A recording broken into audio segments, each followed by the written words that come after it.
வணக்கங்க. என் பேர் கற்பையா. புதிய மரவச்சு குடிபோதை மரம் பண்ணியிருக்கிறோம். உங்களுக்கு வந்து ஒரு 10 வருஷம் எக்ஸ்பீரியன்ஸ் இருக்குது. இப்போ ஒரு 2 வருஷமாக புதிய மரவச்சு குடிபோதை மருவாள் மையம் வச்சுருக்கிறோம்.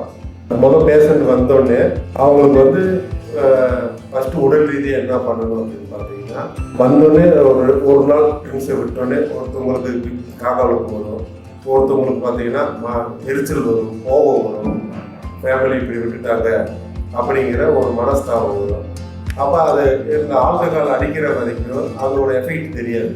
ஆல்கஹால் நிப்பாட்டினு ஒரு 2 நாள் 3 நாள் போனோடனே பார்த்தீங்கன்னா அவங்களுக்கு வந்து சாப்பிட முடியாது, கோபம் வரும், யூரின் சரியாக இதாகாது. அப்போ என்ன வரும், டக்குன்னு சைக்காட்ரிக் டாக்டர், ஜென்ரல் டாக்டர் நம்மகிட்ட அவைலபிள் கூட்ட நிமிஷத்துக்கு வந்து அவங்களுக்கு செக்அப் பண்ணி ஃபஸ்ட்டு ஒரு வாரத்துக்கு பெட் டெஸ்ட் கொடுத்து அவங்களுக்கு அடுத்து உடலில் வந்து கொஞ்சம் நார்மல் ஆகணும் வரைக்கும் ஒரு ரெடி பண்ணி அதுக்கப்புறம் பார்த்தீங்கன்னா நம்மகிட்ட என்னன்னா கவுன்சிலிங், இந்த குடினால் என்னென்ன பாதிப்பு வருது அப்படிங்கிறது கவுன்சிலிங், எக்ஸசைஸ், யோகா, அப்புறம் உடல் ரீதியாக சம்மந்தப்பட்ட அனைத்துக்கும் நம்ம இங்கே சப்போஸ் பண்ண முடியும்னா கூட வெளியில் அவங்களுக்கு நிறைய பேஷண்ட் பார்த்தீங்கன்னா கிட்னி ஃபெயிலியரு, கல்லீரல் பிரச்சனை, இந்த மாதிரி பிரச்சனை வரும். பட் நாங்கள் பக்கத்தில் ஹாஸ்பிட்டலுக்கு போய் அதை ரெடி பண்ணி போதை நல்ல வாழ்க்கை வாழணும். ஏன்னா இந்த போதைன்னா என்னென்னு இதுலேருந்து எப்படி மீள முடியாது அப்படின்னு இருக்கிறவங்களுக்கு இது ஒரு வாழ்க்கை இருக்குது, இனியும் ஒரு போதை இல்லாத குடி இல்லாத போதை இல்லாத ஒரு வாழ்க்கை வாழலாம் அப்படிங்கிறது. இப்போ எங்ககிட்ட பார்த்தீங்கன்னா இன்னும் 2 வருஷத்துக்கு பார்த்தீங்கன்னா ஒரு 120 130 பேர் இருக்காங்க. எல்லா ஃபேமிலியும் நல்லா ரெக்கவரி இருக்காங்க. இப்போவும் நம்ம ஃபாலோ பண்ணிருக்காங்க.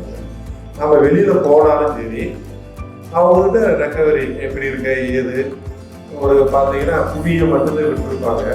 குடும்ப பிரச்சனைகள், குடிங்கிறது ஒரு 10% போனாலும் குணப்போலாம் இருக்கும் நான் அப்படிங்கிறது அது இல்லாமல் அதுக்கு தான் பார்த்தீங்கன்னா ஏஐ பகிர்வு கூட்டம் வெளியில் நடக்குது. அதுக்கும் போய் மீட்டிங்கில் உட்கார வச்சு இந்த மாதிரி இந்த வாழ்க்கை எப்படி இருக்குது, இந்த வாழ்க்கை எப்படி இருக்குது அப்படிங்கிறது ஒரு ஜஸ்ட் அவங்களுக்கு வந்து ஒரு புரிதல் வந்துட்டாலே அவங்க அதுலேருந்து புரியுது. நம்மகிட்ட பார்த்தீங்கன்னா ஸ்பெஷலிஸ்ட் அப்படின்னு பார்த்தீங்கன்னா சைக்காட்ரிக் நர்ஸ் இருக்கிறாங்க. அவங்க வந்து பார்த்தீங்கன்னா ஒரு 14 வருஷம் ஒரு எக்ஸ்பீரியன்ஸு. எம்எஸ்டபிள்யூ இருக்காரு, அவங்க ஒரு 12 வருஷம் எக்ஸ்பீரியன்ஸு. சாப்பாடுக்கு பார்த்தீங்கன்னா ஒரு 3 பேர் நாங்கள் வச்சுருக்கோம். எல்லாமே ஒரு 15 வருஷம் 20 வருஷம் எக்ஸ்பீரியன்ஸ்.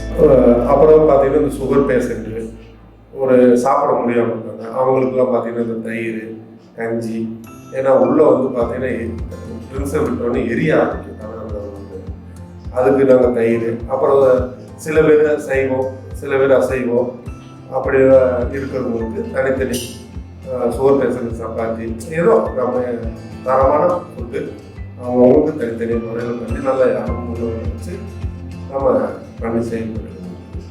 இப்போ இது பார்த்தீங்கன்னா இப்போ உங்களுக்கு நான் கூப்பிட்டு போகிற செக்ஷன் வந்து சிகிச்சை முடிஞ்சுட்டு ஏஎம் மீட்டிங், வெளியே ஏஎம் மீட்டிங் போயிட்டு எல்லாம் ஆல்மோஸ்ட் எல்லாமே டிஸ்சார்ஜ் ஆகிற பேஷண்ட்ஸு இங்கே கீழ் செக்ஷன் வச்சுருக்கோம். வாங்க